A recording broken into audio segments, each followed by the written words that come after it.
이번 한 주 어떻게 보내셨습니까? 가시지 않은 무더위 속에서 또 밤잠을 또 이루지 못하는 열대야에서 어떤 사건과 어떠한 일들이 여러분에게 주어졌는지요. 저에게도 참 다양한 일들이 주어졌습니다.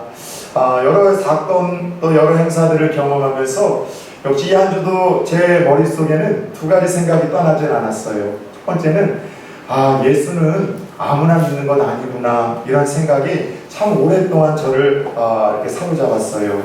내가 믿고 싶어서 예수 믿는 것 같고, 내가 다니고 싶어서 교회 다니는 것 같고, 내가 하고 싶어서 신앙생활하는 것 같은데, 천만의 말씀, 하나님께서 우리를 사랑하셔서 선택하지 아니하시면, 그리고 선택으로 말미암아 만남이나 감동이나 사건이나 환경을 통해서 부르시지 아니하면 다닐 수 없는 곳이 교회이고 믿을 수 없는 것이 예수이고요, 할 수 없는 것이 신앙생활이라는 것을 이번 주에 확신케 하셨어요.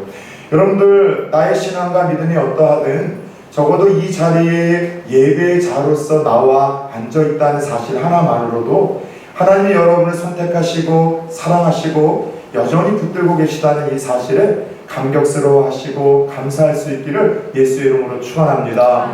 두 번째, 또 이번 한 주 여러 사건과 환경을 통해서 깨닫게 하신 것은 예수는 아무나 믿는 것만이 아니라 더 나아가 그렇게 하나님이 선택과 사랑과 붙드심으로 말미암아 시작된 신앙생활이지만 끝까지 신앙생활을 붙들고 있는다는 것이 생각보다도 더 어렵고 힘들다라는 것을 깨닫게 하셨어요. 끝까지 우리가 믿음을 붙들고 예수의 손을 붙들고 믿음의 길을 걸어가는 것은요, 생각보다도 훨씬 더 어렵고 만만치 않은 일들이라는 것이죠. 이번 한 주 이상하게도 참 여러 긴급한 전화 요청과 상담의 전화들을 좀 받았습니다. 대부분 저희 교회 성도님들은 아니에요. 새벽 1시 반에 건강하던 아버지가 심장마비로 쓰러졌다고 하고, 또 긴급 기도 요청을 하던 이전교회의 어떤 성도님, 또 그리고 뜻하지 않는 어려움 속에서 하나님의 또 이 지혜를 또 구하기 위해서 전화를 주었던 성도님, 오늘 아침 일부 예배 전에도 이렇게 예배 준비를 위해서 내려오는데 긴급한 전화 한 통화가 서울에서 왔어요. 다른 전화는 아니고, 목사님, 얼마 전에 제 동생을 어제이죠, 만났는데 너무나 충격적인 사실을 알게 된 거예요. 이 동생이 그동안 못 본 사이에 신천지에 깊게 빠져버린 거예요. 그래서 여러 모양으로 수요 예배를 드리고 이제 왔던 이제 자기에게 성경에 대한 이야기를 이제 나누다가 뭔가 느낌이 이상하고 낌새가 좀 이상해서 이런저런 얘기를 했더니 결국 예수 그리스도가 구원자가 아니라 이미 오셨고 그 구원자가 누구인지 다음 기회에 얘기를 해준다라고 하면서 이상한 그런 뉘앙스를 남기더래요. 그래서 계속해서 붙들고 이제 이야기를 했더니만 이 친구가 그렇게 여러 번 이야기를 했는데, 길거리에서 그 심리 테스트 하는 거에 이제 테스트를 하고 신천지가 하는 거라고 했잖아요.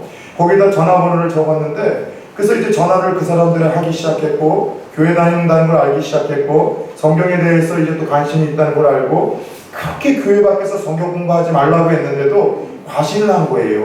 중학교, 고등학교 때까지 모태신앙이고 부모님들도 다 신앙생활을 하고, 자기는 이 고등학교 때까지 이 고등부 회장까지 하다 보니까 이 친구가 과신을 한 거죠. 자기가 이단에 쉽게 빠지겠는가. 그래서 그렇게 밖에서 성경 공부하지 말라고도 했는데 성경 공부를 했다가 세상의 센터에서 가서 2달 정도 상황에서 그렇게 빠져서 지금 모든 신앙을 다 잃어버리고, 여러분들 예수 그리스도가 구원자라는 것까지 부인하는 그 지경에 이르러서, 목사님, 우리 동생, 내 동생 어떻게 하면 좋아요? 너무나 긴급한 전화가 온 거예요. 그래서 지금이라도 발견케 하신 데에는 하나님의 뜻이 있고 기회가 있다. 이전에도 내가 한 2번 정도 센터에 바로 직전에서 2명을 하고 건전한 적이 있는데, 첫 번째, 담임 목사를 찾아가라. 그래서 담임 목사한테 이야기를 하면 청년부 목사한테 이야기를 할 테고, 또 그리고 교구 목사와 교구 전도사한테 이야기를 해서 지금 연합작전으로 그 친구를 끌어내지 않으면 도저히 기회가 없는데 같이 우리 기도하고 계속해서 나한테도 좀 연락을 달라고 하면서 그렇게 오늘 긴급하게 전화 내용을 좀 이제 막 종료를 했어요. 중요한 건 뭐냐면, 여러 가지 시험 때문에, 그리고 여러 가지 또 뜻하지 않은 고난 때문에, 그러니까 이단의 유혹 때문에 그 하나님의 사랑과 선택과 기회로 주어진 그 신앙생활을 끝까지 여러분도 완주하지 못하고 중도 탈락하는 경우들이 얼마나 많이 있는지 모르겠어요. 이것이 우리 신앙의 현 주소라고 할 수 있습니다. 흥미로운 것은 오늘 우리가 함께 읽었던 본문에도 좀 그런 사람의 이야기가 등장을 합니다. 역사 속에서 배신과 실패의 아이콘이라고 일컫는, 따라서 이야기해 봅시다. 가룟 유다. 예, 가룟 유다의 이야기가 오늘 본문에 기록이 되어 있어요. 자, 예수님께서는 십자가에 돌아가시기 직전에 아주 소박한 소원 하나가 있으셨습니다. 그분이 이 세상을 떠나기 전에 3년 동안 동고동락하며 사랑을 나누던 제자들과 마지막 유월절 만찬을 나누고 싶으셔서 친히 그 유월절 저녁 만찬을 주님이 준비를 하셨어요. 그리고 소박한 바람과 더불어 그렇게 제자들과 함께 이 마지막 만찬을 나누는 가운데 예수님이 갑자기 폭탄 선언을 하십니다. 너희들 중에 오늘 밤 하나가 나를 팔리라. 너희들 중에 오늘 밤 하나가 나를 팔리라. 당황스러웠던 제자들은 주님에게 묻습니다. 주여, 저는 아니지요. 주여, 나는 아니지요. 참 철없는 제자들 같아요. 너희들 중에 누군가가 예수님을 팔아서 예수님이 죽게 된다고 하는데 정작 그 가운데 용의자 중에 자기는 아니라고 확신시키기 위해서 나는 아니지요, 나는 아니지요, 그렇게 물어보는 이 제자들의 모습 속에 참 철없는 제자라는 느낌을 받습니다. 그런데 충격스러운 것은 정작 당사자였었던 누구요? 가룟 유다가 뻔뻔스럽게 가면을 쓰고 다른 제자들과 같이 묻습니다. 랍비요, 나는 아니지요.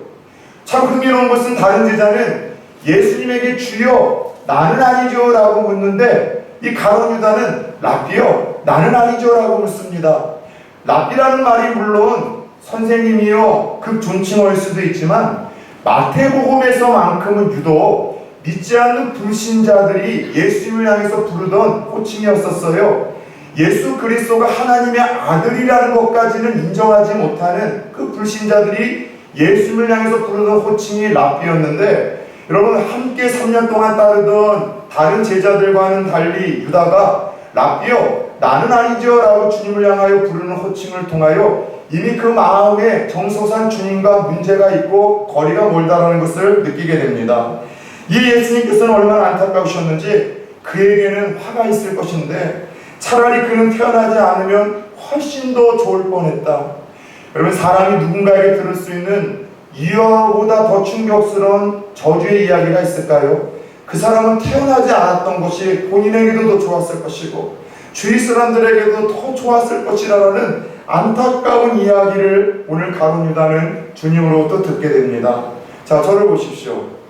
여러분, 오고 가는 세대 속에서 지금까지 배신과 실패의 아이콘이라고 일컫는 가룟 유다의 스토리와 그의 이름을 들을 때마다 좀 어떤 느낌, 어떤 생각을 해오셨습니까? 오늘 제자들처럼 화려하게 주님을 따랐지만 그러나 결국 주님을 배신하고 실패하고 망함의 길을 걸어갔던 가룟 유다, 주여, 나하고는 상관없는 스토리죠. 주여, 나하고는 관련 없는 이야기죠. 주여, 나는 그럴 일이 없겠죠. 원래 베드로의 반응들처럼 또 그리고 여러분 다른 제자들의 반응처럼 그렇게 여러분 가룟 유다의 이야기가 들려들 때마다 나하고는 상관이 없고 내 이야기는 아니라라는 느낌으로 이야기를 접합니까?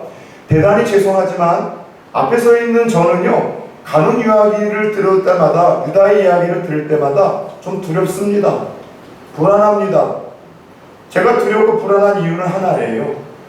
3년 동안 예수님과 동고동락하던 가룟 유다가 넘어졌다면 하나님의 아들을 일컫는 최고의 설교자, 그 예수님의 설교를 곁에서 3년 동안 여러분 주의하러 듣던 가룟 유다가 예수님 배신했다면, 예수님께서 하셨던 모든 그 기적과 이적과 삶을 지켜보았던 가룟 유다가 탈락을 하고 멸망을 했다면, 그럼 그보다 더 연약한 저는 얼마든지 그럴 수 있는 목사가 된다라는 생각에 가룟 유다의 이야기를 들을 때마다 저는 불안하고 두려워요.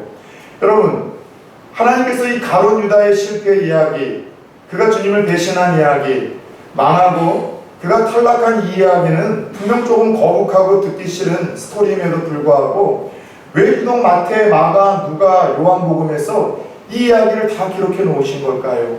그 의도는 너무나 자명하지 않습니까? 성경을 우리에게 주신 그분의 목적을 따라 말세에 살아가는 우리들에게 거울 삼으라는 거예요. 얘들아, 가룟 유다가 얼마나 화려하게 그의 명철함과 그 탁월함과 재정을 맡는 일을 했지만 그 마지막에 얼마나 비운의 주인공으로, 실패의 주인공으로 전락을 했는가 너희들이 좀 주목을 해야 돼. 그래서 너희들이 그를 반면교사 삼고 타산지석 삼아 너희들은 이 믿음의 길에서 중도 탈락하지 아니하고 하고 끝까지 승리하라는 그 주님의 배려가 가룟 유다의 이 부담스러운, 특히 거북한 반복적인 스토리에 담겨는 쭈이도가 아니겠냐는 거죠. 가룟 유다가 망한 이유는 무엇입니까?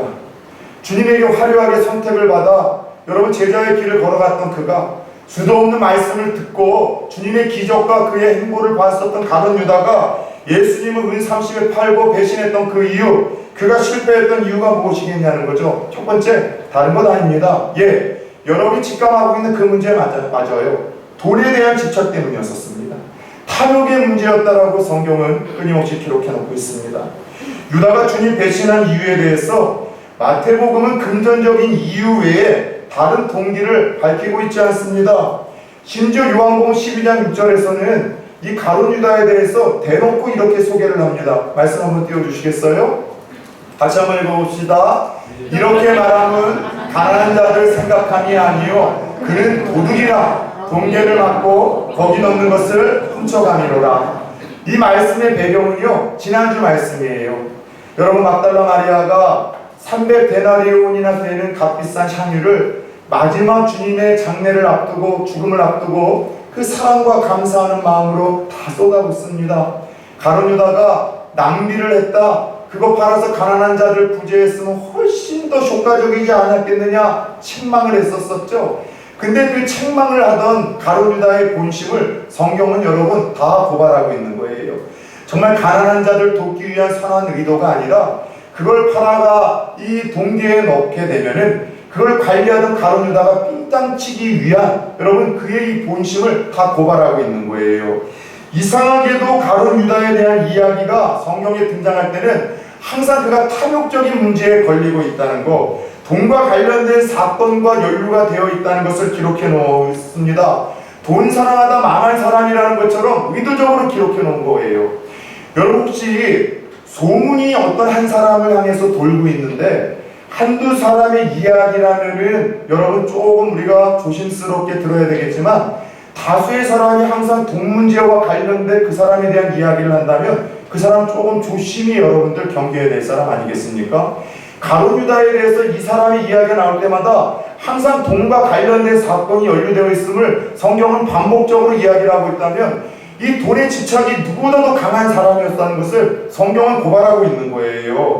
여러분들, 사실 가룟 유다는 계산이 빨랐던 사람입니다. 명철한 두뇌가 있었었고 똑똑한 사람이었어요. 그래서 예수님이 12 제자들 중에서 선택받았고 그 재정적인 업무를 다 맡아 관리할 정도로 탁월했던 사람이었었지만 결국 돈의 문제가 결국 그의 발목을 붙들고 만 것이죠. 돈 앞에서는 다른 건 모르겠는데 돈 문제가 걸리면 위로도 없는 거예요. 돈 문제가 걸리면 스승도 없고, 돈 문제가 걸리면 믿음도 없고, 돈 문제가 걸리면 예의도 없는 사람이 바로 가룟 유다였었고, 돈에 대한 이 집착 때문에 그는 가장 귀한 역할을 맡으면서도 유혹을 받았고, 시험에 들었고, 믿음이 자라지 못했고, 결국 끝까지 주님을 따르지 못하고 중도 탈락하는 실패자와 여러분 망함의 아이콘으로 등극하게 되었습니다. 그래서 이런 안타까운 가룟 유다를 기억하며 먼 날 하나님께서는 사도 바울을 통하여 디모데 6장 10절에서 오고 가는 다음 세대들에게, 오늘 살아가는 이 우리들에게 이런 권면을 들려주시는 것 아닐까요? 디모데 전서 6장 10절입니다. 같이 한번 읽어봅시다. 돈을 사랑하니 일망하게 뿌리가 되나니 이것을 탐내는 자들은 미혹을 받아 믿음에서 떠나 많은 근심으로써 자기를 찔렀도다. 예수 믿는 사람들에게 주신 말씀이에요. 돈을 사랑하니 일만하게 뿌리가 돼서 이것에 탐욕하는 자, 집착하는 자들은 뭘 받아요? 신앙생활하며 주님 따르며 미혹을 반드시 받을 수밖에 없고, 무엇을 떠나요? 믿음을 떠나서 결국 자기를 찔러 자기를 죽이게 되는 끔찍한 여러분들 결과에 이르게 된다는 이 이야기를 들려주시며 떠오른 인물, 오늘 이 본문의 주인공 가룟 유다가 있지는 않습니까? 사랑하는 여러분, 그래요. 돈에 대한 집착이 강하게 되고 탐욕의 문제를 넘어서지 못하게 되면은요, 여러분 하나님을 따를 수 있는 기회, 쓰임 받을 수 있는 기회, 하나님께서 주시는 그 복의 기회를 온전히 내 것으로 만들 수 없습니다. 여러분 악한 마귀가 가장 유혹하고 시험하기 좋고 역사하기 좋은 마음밭은요, 여러분이 물질의 집착과 탐욕에서 벗어나지 못하는 이의 생각과 마음밭이라는 것을 잊어서는 안 됩니다. 여러분들 그래서인지 조금 탁월하신 어떠한 지도자들은요, 교회에서도 직원들을 부르거나 부교육자들을 뽑을 때 이 돈에 대한, 여러분 목회자라고 하면은 돈에 대해서 넘어섰을 것 같지만은 그 부분을 통해서 그의 본심과 신앙과 인격의 성숙도를 진단하시는 그런 목사님이 예전에 교회, 제가 섬기던 교회에 있으셨어요. 목동에 가면은 양천중앙교회라고 계십니다. 저와 제 아내 결혼식을 주례해 주신 목사님이신데, 이분이 참 재밌는 게 뭐냐면요, 1년에 한 차례씩, 그리고 새로운 교육자가 부임을 하면은요, 반드시 이제 그 당진에 그 이제 수양원이 있었었는데 그쪽으로 교육자 MT를 데리고 가세요. 그리고 꼭 두 가지를 하시는데, 하나는 모두가 좋아하는 것이고 하나는 한 절반은 싫어하고 절반은 좋아하는 것인데, 첫 번째는 절반을 싫어하고 절반 좋아하는 건 뭐냐면 낚시예요. 낚시. 이분이 낚시광이세요. 근데 저처럼 섬에서 태어난 사람은 낚시가 너무 좋은데 낚시에 취미가 없는 사람은요, 지겨워 죽으려고 하더라고요. 그래서 교육자 수련회 하면은 낚시 갈 생각에 어떻게 해서라도 뭐 빠져나가를 막 이 국리를 찾을 만큼 낚시를 꼭 하게 되고요. 모두가 좋아하는 또 하나의 교육자 수련회에 반드시 필수 코스는 뭐냐면은요, 내기 윷놀이를 하게 하세요.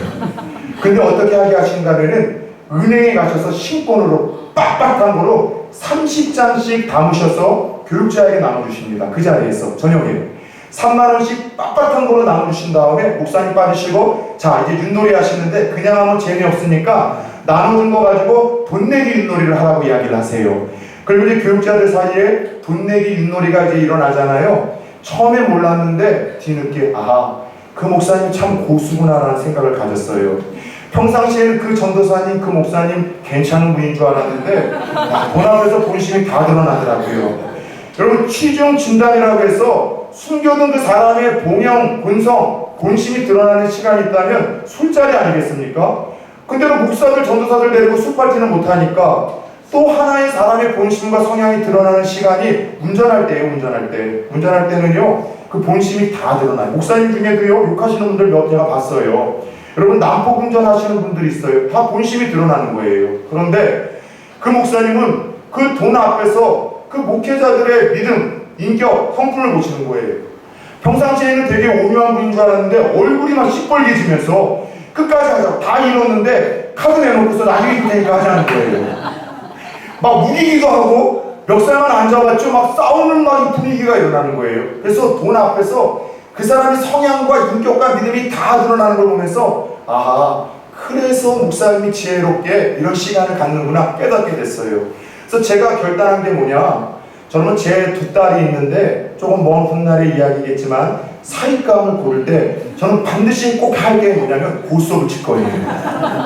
목사가 여러분들 사익감 앞에 두고서 술자리 펼칠 수는 없잖아요. 제가 고수업 잘 치거든요, 여러분. 고수업 쳐보면은요, 그 성향과 기질이 본심이 내기를 하면 다 드러나거든요. 그런 마찬가지예요. 물질에 대해서, 탐욕에 대해서 초월하지 못하면은요, 하나님이 주시는 그 온전한 복을 누릴 수 없어요. 주시는 그 기회가 오히려 유혹과 시험거리가 될 수 있고, 그 탐욕이 사라지지 않는 그 생각과 마음밭은요, 마귀가 역사하기 가장 좋은 텃밭이라는 것을 주님이 하셨고, 오늘 이 비운의 주인공인 유다가 그와 같은 모습을 타산지석 삼으라고 보여주고 있다는 것이죠. 그래요. 오늘 유다가 실패한 이유, 주님을 배신한 이유, 돈에 대한 강한 집착이요, 그 탐욕의 유혹을 벗어버리지 못했기 때문입니다. 두 번째, 오늘 유다가 실패하고 망한 이유는 잘못된 동기로 예수를 따랐기 때문입니다. 즉 잘못된 메시아가 예수님에 대한 잘못된 오해를 가지고 신앙을 시작했기 때문이죠.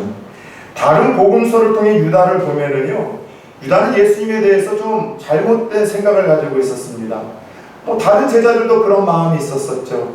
예수님을 바라보며 저분의 인기와 군중의 심리를 자극하는 저분의 언변술, 또 평범한 사람이 펼칠 수 없는 저분의 능력을 가지고 로마의 정권을 확 엎어버리고 이 부패하고 타락한 이 이스라엘의 정치 종교 지도자들을 확 엎어버리고 새로운 왕이 생길 거라는 기대감을 가졌습니다. 그리고 예수님이 그렇게 모든 세상을 정복해버리고 왕이 되었을 때 자기도 한 자리 차지할 거라는 기대와 성공력, 야망을 가지고 예수님을 따랐던 것이죠. 그런 기대감을 가지고 잘못된 동기로 예수님을 따랐는데 문제는 뭐예요? 시간이 지날수록 예수님이 이상한 행보를 자기의 기대와는 다르게 걸어가는 거예요. 세상을 정복시킬 이상한 분위기와 자신들을 따르는 민중들에게 세상을 정권을 향한 악의찬 마음을 갖게 하기보다는 자꾸 평화를 이야기하고 사랑을 이야기하고 용서를 이야기하고 이 세상에 대한 이야기보다는 하나님 세상과 하나님 나라에 대한 이야기만 들려주는 거예요. 툭 하면은 십자가에서 죽는다는 이야기, 툭 하면은 이제 십자가에서 고난당할 거고 너희도 이제 그런 고난과 고통이 올 거라는 이 푸른 이야기만 자꾸 들려주는 겁니다. 순간 자기가 기대했었던 그 예수 그리스도가 아니라는 것을 보며 그에게는 실망감이 하나둘 찾아오기 시작한 겁니다. 문제는 뭐냐? 주님을 믿고 따르는 그 동기가 잘못됐는데 더 큰 문제는 뭐냐? 3년 동안 그분의 설교를 듣고 3년 동안 그분의 기적을 보고 3년 동안 그분의 삶을 보면서도 그 처음 주님을 따르던 잘못된 동기가 조금 더 바뀌지 않았다는 거예요. 여러분들, 세례 요한에게도 그런 시간이 있지 않았습니까? 세례 요한이 누구예요?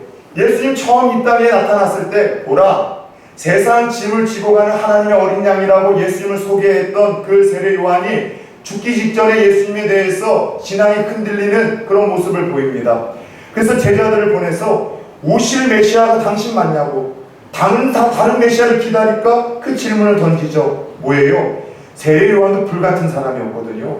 회개하라 이 독사의 자식들아라고 이야기를 하면서 잘못된 그 부패한 정권과 종교 지도자들을 예수 그리스도 확 깔아엎어버리고 새로운 왕국을 이룰 거라고 예수님을 기대했는데 똑같이 평화를 이야기하고 사랑을 이야기하고 용서를 이야기를 하다 보니 또 그리고 의의를 전하다가 갇혀있는 자기에게 한 번도 면회를 오지 않는 예수 그리스도를 바라보며 섭섭한 마음에 여러분, 이 잘못된 메시아관 때문에 세례 요한도 예수님에 대해서 흔들릴 때가 있었지만 그러나 가서 전하라, 하나님의 나라가 임해서 보지 못하던 자들이 보게 되고 말하지 못하던 자들이 말하게 되고 그리고 걷지 못한 자들이 걷는 이런 역사가 일어났다는 이야기를 듣고 말씀을 통해서 세례 요한은 다시 잘못된 주님을 따르는 그 동기와 잘못된 메시아관을 고쳐 여러분 끝까지 순교의 길을 걸어가며 승리했다는 것 우리가 알고 있지 않습니까? 그러나 가룟 유다는 예수 그리스도가 자신이 기대했던 메시아관과 다르고 그를 따르며 기대했던 성공과 자신에게 주어질 것이 아무것도 없다는 생각이 들자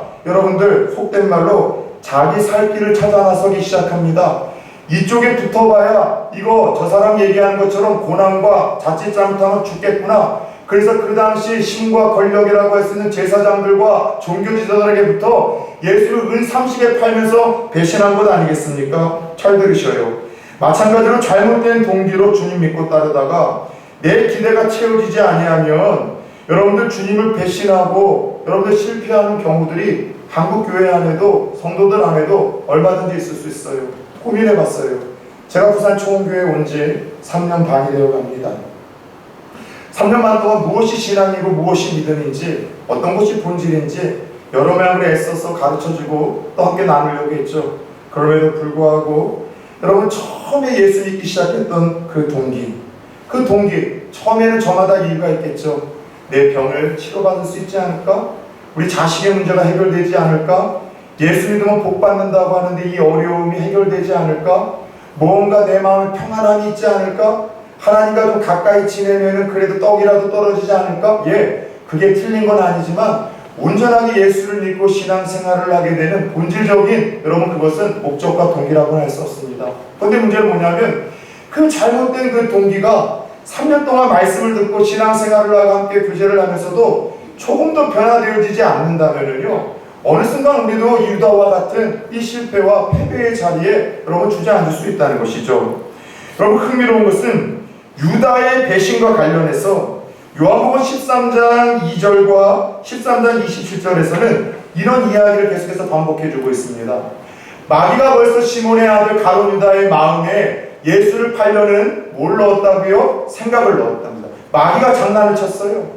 요한복음 13장 27절 보십시오. 조각을 받은 후 곧 사탄이 그 속에 들어간지라. 무슨 말이에요? 여러분들, 예수를 믿고 따르던 그 유다, 그러나 그가 예수에 대해서 잘못된 동기, 물질과 성공에 사로잡혀 있다는 것을 마귀가 알고 이용을 했다는 거예요. 탐욕과 성공욕, 예수를 믿고 따르는 잘못된 동기는 마귀가 성도들을 얼마든지 유혹할 수 있고 시험할 수 있고 역사하기 좋은 가장 좋은 텃밭이라는 사실을 우리가 잊어서는 안 됩니다. 물어보겠습니다. 여러분, 왜 예수를 믿으십니까? 왜 신앙생활을 하십니까? 왜 교회를 다니세요? 3년 반 동안 여러분과 함께 신앙생활을 하며 정말 무엇이 신앙의 본질이고 어떻게 우리가 예수를 왜 믿어야 되는지 이야기해서 목사로서 물어보고 싶어요. 왜 예수를 믿으십니까?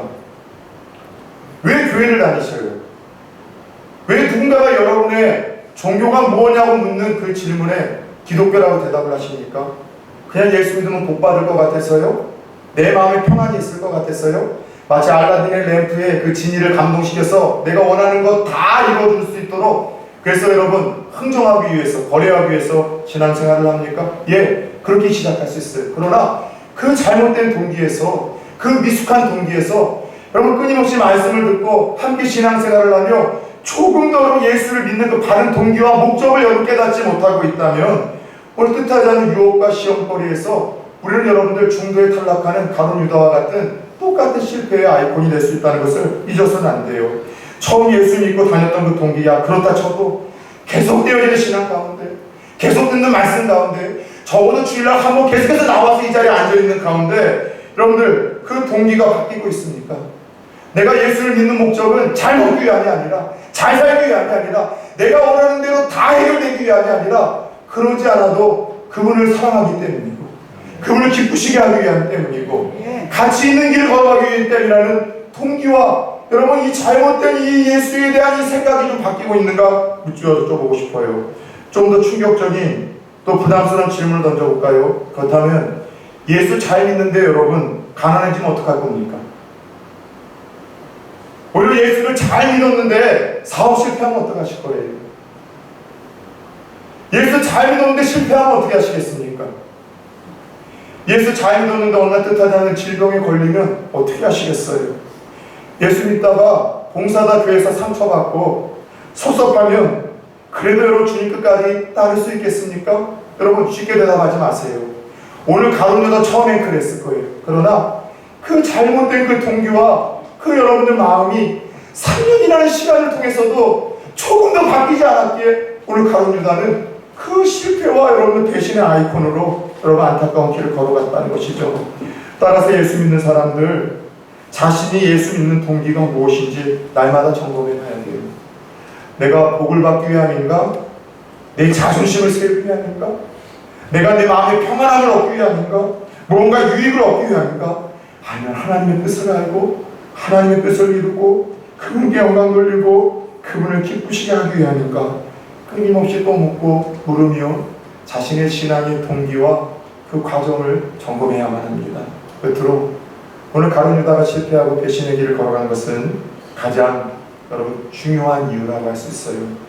회개의 기회를 저버렸습니다. 지난 수요일날에도 이야기했었죠. 하인리 법칙이라고 들어보셨습니까? 일명 세상에서는 1대 29대 300의 법칙이라고 하죠. 이 하인리의 법칙이 뭐냐면 어떤 대형 사고가, 끔찍한 사고가 빵 터지기 전에 갑자기 터진 사고는 하나도 없다는 거예요. 그 사고가 터지기 전에는 29번 정도의 무언가 더 심각한 문제들이 있었었고 300번 정도의 이상과 징후와 징조들이 있었었는데 설마 혹시나 하다가 여러분들 무시하다가 결국은 빵 하고 터져서 수많은 인명사상을 발생하는 그 법칙, 그것이 바로 하인리의 법칙입니다. 여러분 지금 우리나라가 여러 모양으로 좀 힘듭니다. 경제적으로 지금 어렵다는 이야기를 듣고 주가가 지금 하락을 하고 안보에 문제가 뚫리고 있고 안전사고가 일어나고 있고 주변국들이 끊임없이 도발을 하고 있어요. 여러분 성도들은 분별하셔야 돼요. 대충 그냥 넘기지 마세요. 영적 하인리 법칙일 수 있어요. 우리에게 깨어 기도하시라는 주님의 사인일 수 있습니다. 영적으로도 마찬가지예요. 어느 교회에 큰 분란이 일어나요? 여러분 한 방에 일어났다고요? 천만의 말씀. 여러분 영적 하인리 법칙이 반드시 있었을 거예요. 무언가 목회자가 무언가 그 중직자들이 성도들이 무언가 그 안에서 1대 29대 300의 법칙이 징후와 징조들이 있었지만 깨닫지 못했던 거예요. 한 개인이 주님께 여러분 무언가 매를 맞아요? 심판과 징계를 당해요? 갑자기 당한다고요? 천만의 말씀. 적어도 제가 아는 하나님은 그렇게 역사하지 않으십니다. 이전에 수차례 안타까운 마음으로 경고하세요. 돌아와라. 회개하라. 너 큰일 나. 큰일 나. 이런 마음이 목사의 마음에 어떤 때 더 강하게 들 때가 있어요. 목사까지도 막 불어낼 때가 있어요. 다시 말해 돌이킬 기회에 회개할 기회를 양심을 통해서 감동을 통해서 말씀을 통해서 여러 모양의 사건과 환경을 통해서 주시하는데 그것을 무시하다가 한 방에 훅 가는 법칙, 이것이 영적 하인리의 법칙이고, 그리고 그 고통이 오래 가는 것, 이것이 영적인 하인리의 법칙이에요. 요즘에 수요일마다 사사기 말씀을 배우고 있습니다. 여러분들 하나님의 백성들이 하나님의 목전에서 여러분 범죄를 하다가 적어도 20년, 40년씩 말도 안 되는 압제와 고통과 눈물의 시간을 경험합니다. 하나님 끊임없이 돌아오라고 이방의 왕들을 통해서 압박을 통해서 핍박을 통해서 고난을 통해서 이야기를 하지만 무시해버리는 거예요. 결국 그 고난과 아픔의 시간들이 끊임없이 오래가는 법이죠. 오늘 유다가 넘어진 것도 같은 경우 아니겠습니까? 자신을 배신할 것을 아셨던 주님은 그런 유다도 살아나. 그런 유다도 끝까지 돌이켜주고 싶으셨어. 그런 유다도 놓치고 싶지 않으셔서 계속해서 유다에게 여러분 사랑의 겉면을 말씀을 보면 들려주고 있어요. 발을 씻기는 수족시의 장면 알죠? 예수님, 우리는 씻기지 마시오. 어떻게 주님 우리의 발을 씻깁니까? 아니다. 너희들이 다 깨끗하지만 깨끗이 된다. 그러나 너희들이 다는 깨끗한 것 아니다. 그때 가룟 유다가 내 얘기하는구나. 그 진리를 갖고 돌이켰으면 얼마나 좋았겠습니까? 마지막 그 식사의 자리를 하고 싶은 소박한 그 자리에서 한 번 더 기회를 주신 거죠. 가룟 유다를 위해서. 너희 중 하나가 나를 팔리라. 이런 상황 속에서도 라디오 나는 아니죠. 여러분 이 인간의 잔인하고 끔찍한 이 철면피의 모습을 보십시오. 그래도 안 듣자 나와 함께 지금 그릇에 손을 얹는 사람이다. 그래도 이 가룟 유다가 돌이키지 않습니다. 떡을 찍어서 가룟 유다에게 주면서 네가 날 팔 거다. 결국 유다야 네가 날 팔 거고 속혀라고 그렇게 여러 모양으로도 주님은 그 주님의 제자가 배신한 걸 알면서도 포기하지 아니하시고 기회를 주시고 또 주시고 또 주시는 그 모습을 보이고 있어요. 그런데 정작 마귀에게 그 생각과 마음이 사로잡힌 이 유다는 끝까지 돌이키지 않았습니다. 결국 주님 배신하는 멸망의 길로 걸어갔죠. 이후에 알죠? 유다는 자신이 예수님 받았던 30냥 그 돈이 큰 돈도 아니에요. 너무나 작은 돈인데 얼마나 물질의 눈이 멀었으면 그 적은 돈을 가지고 예수님을 팔아버리게 되고요.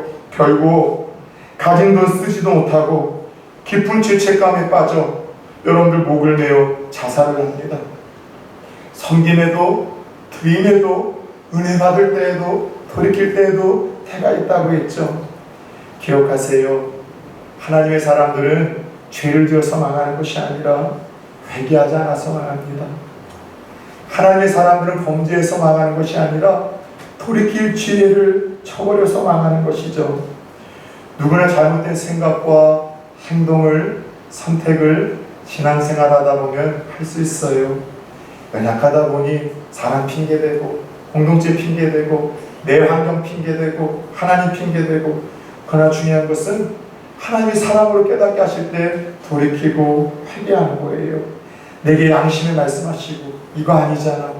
사건을 통해서 이거 내게 영적 하인리로 이야기하시는 거 아닌가? 환경을 통해서 만남을 통해서 목회자를 통해서 말씀 주실 때 그 기회를 붙드는 이가 참 복된 사람이죠.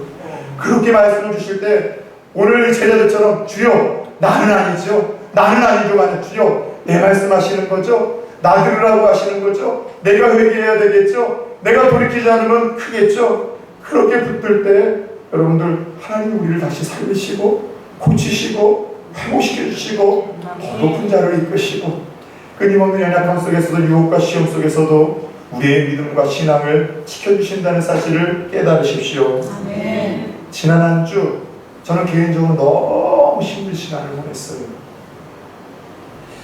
저희 교회에 문 앞에 봉고차를 세워두는데 가끔 타고 나아가면은 다른 교회에서 주차 금지가 있는데도 그거를 치고 또 깨트려서 거기다 꼭 차를 내놔요.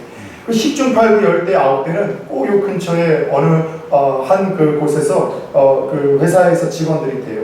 그래도 목사인지라 아이고 젊은 친구들이 그 돈이 없어서 그런가 보다 싶어서 이 같이 공간을 쓰지만 저는 배려해주고 문 열어주고 지하에다가 예배 때는 안 되지만은 수요일날하고 주일날 토요일날 말고는 여기다가 몰래 대고 사장님이 이야기를 하면은 교회 왔다고 이야기하라 항상 이렇게 배려를 해줬어요. 근데 어떤 친구들은 그렇게 차를 내서 좀 빼달라고 하더라도 막 센 척하고 거드름 피고 막 담배를 피고 침 뱉고 인상 쓰면서 오는 친구들이 있어요. 정말 싸가지가 없는 거죠. 이거 싸가지 욕이 아니에요. 이는 예신에 여러분이 네 가지가 없다는 겁니다. 며칠 전에도 그런 경우가 있어요. 근데 문제는 월요일 날이에요. 장을 보고 이제 딱 오려고 차가 또 한 대 거기 세워져 있는 거예요. 마침 운전자가 있길래 가려고 하니까 빵 대고 그 뒤에서 기다렸는데 갑자기 이 차가 막 후진을 해요. 일부러 위협을 하려고 하는 거죠. 그래서 우리 차가 있다 빵빵 됐더니만 딱 멈추고 가면서 창문을 열고 손으로 무언가 저한테 욕을 하더라. 표시를 하더라고요. 차를 대놓고서 그냥 가려고 했는데 마침 그 차가 바로 빠져나가지 못하고 대로에 차가 많아서 골목에 걸려있길래 차를 대놓고 가서 창문 똑똑 두들겼어요. 그랬더니만 며칠 전에 아주 그 싸가지가 없던 바로 그 친구가 이제 딱 그 사람이더라고요. 방금 손으로 뭔 욕을 한 거냐 그랬더니만 뭔 얘기를 하려고 했더니만 차를 빼려고 하는데 왜 그러냐고 인상을 쓰면서 팍 뭐라고 이야기를 하는 거예요. 아니 예의도 없고 그리고 사실 차가 이 뒤로 오니까 나는 부딪혀서 사고나 나면 당신이나 나나 당신이 또 피곤해지니까 조심하라고 한 건데 그게 뭐 잘못된 거냐. 그러니까 막 이야기를 하다가 이 친구가 조금 더 잘못된 모습을 하지 않고 이야기를 하다가 결국 저한테 이런 이야기를 해요. 아유 꺼져 이 병신아. 병신 같은 차 타고 다니면서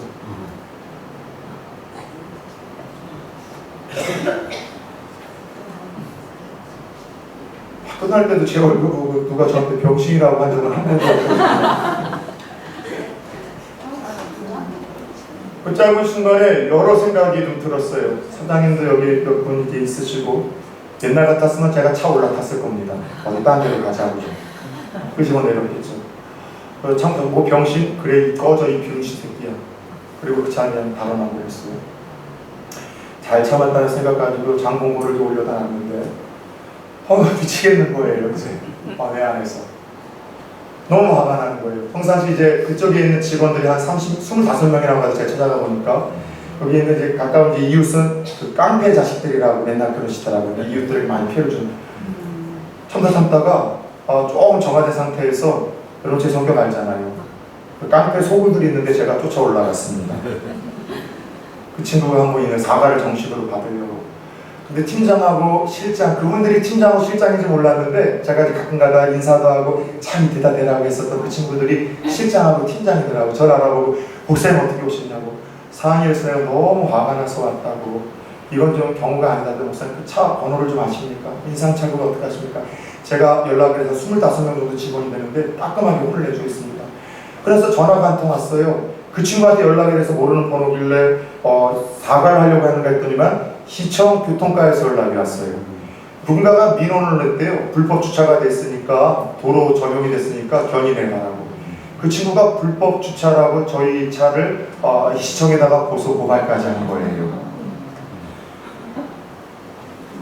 그리고 그 팀장하고 실장에서 너무너무 죄송하다고 자기를 맞서면서 한 번만 참아달라고 그러고 나서도 기도를 하는데 화가 안 풀리는 거예요.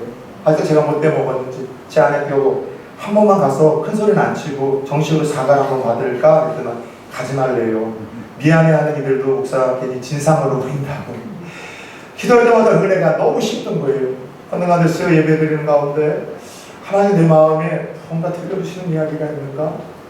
내가 어디서 한 번도 이런 소리 들어보지 못했는데 왜 여기 교회에 와서 내가 이따위 소리를 여기까지 더 낮아져야 되는가?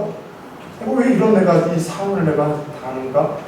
그런 가운데 목요일날 청년을 데리고 수련회를 하게 되었고 청년들 이제 여름 예배 끝나고 아이들끼리 오리엔테이션 할 때 잠깐 이제 밖에 나왔는데 비가 부슬부슬 내리는데 산책하기 참 좋더라고요.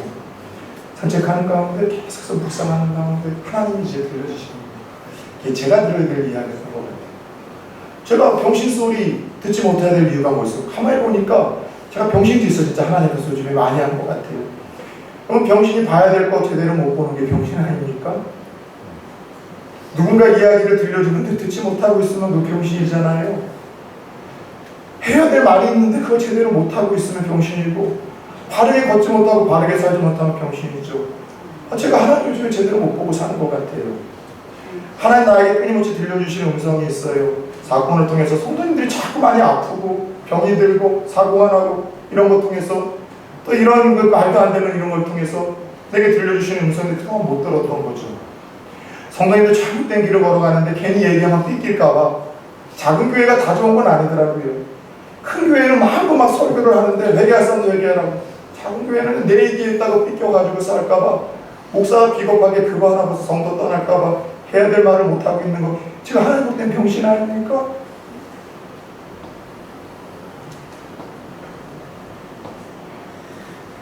나는 병신이 아니라서 그 소리를 들으니까 너무 화가 났어요. 근데 나는 아니라서 했는데 나 맞아요. 그래서 저는 가룟 유다의 이야기를 들으면 제 연약함을 알기 때문에 무서워요. 하나님 음성을 그렇게 들었습니다. 꺼져야죠. 이제 그럼 어디를 꺼져야 되겠습니까? 다른 교회를 꺼져야 되겠어요?